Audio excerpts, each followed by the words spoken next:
నంద్యాల జిల్లా బనగానపల్లిలో మాజీ ఎమ్మెల్యే కాటసాని రామిరెడ్డి, మంత్రి బీసీ జనార్దన్ రెడ్డి మాటల యుద్ధం పీక్స్ కి చేరింది. జిల్లాలో అర్హులకు సంక్షేమ పథకాలు అందడం లేదని, రైతులకు పాస్ పుస్తకాలు ఇవ్వడం లేదని కాటసాని ఆరోపించారు. అయితే మాజీ ఎమ్మెల్యే విమర్శలకు మంత్రి బీసీ జనార్దన్ రెడ్డి కౌంటర్ ఇచ్చారు. ఇద్దరి మధ్య డైలాగ్ వార్. మీ టైంలో ఏ ఒక్క ఎకరా కూడా ఈ రోజు వరకు కూడా ఒక్క ఎకరా ఏదైనా కూడా అసైన్మెంట్ కింద భూములు ఇచ్చినారా? మీరు ఏదైనా పేదవాళ్లకు మంచి చేయాలనే ఆలోచన ఏదైనా వచ్చిందా మీకు? ఏదైనా మీరు ఇచ్చిన పథకాలు ఈ రోజు వరకు దాదాపు 2 సంవత్సరాలు పూర్తి అవుతా ఉంది.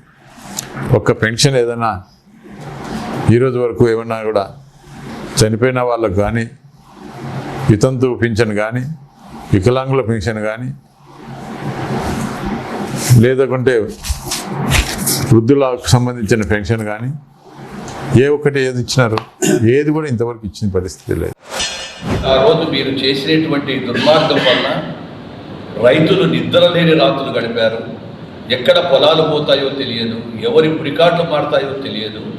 అటువంటి పరిస్థితుల్లో రైతులకు మీ భూమి మీ హక్కు అనేటువంటి పత్రం ఇవ్వాలనే ఉద్దేశంతో ఆ రోజు మీరు పంచినటువంటి కరపత్రాలు, పాంప్లెట్, ఇదిగో ఈ పాంప్లెట్ చూడు, అంతా మీ వాయిని. మళ్ళీ మాటలు కోటలు దాటేటట్టు మాట్లాడుతూ ఉన్నారు. ఏదనంటే గొడ్డల పార్టీ అని. నిన్న నువ్వే ఒప్పుకుంటావు కదా గొడ్డల పార్టీ, తెలుగుదేశం సైకిల్ గొడ్డల పార్టీని. ఇప్పటికైనా కూడా అంటే అదే ధ్యాసలో ఉన్నారు. ఇది వైఎస్ఆర్ పార్టీ కాదు, గొడ్డల పార్టీ అంటే సైకిలే గొడ్డల పార్టీ అనేది ఈరోజు ఆయన మాటల్లోనే అర్థమవుతూ ఉంది. కాబట్టి మరి ఇప్పటికైనా కూడా ప్రజలు గమనించండి. అసలు గొడ్డల పార్టీ మీది, సొంత బాబాయిని సంపాదిస్తామా? గొడ్డల పార్టీ మాదంట.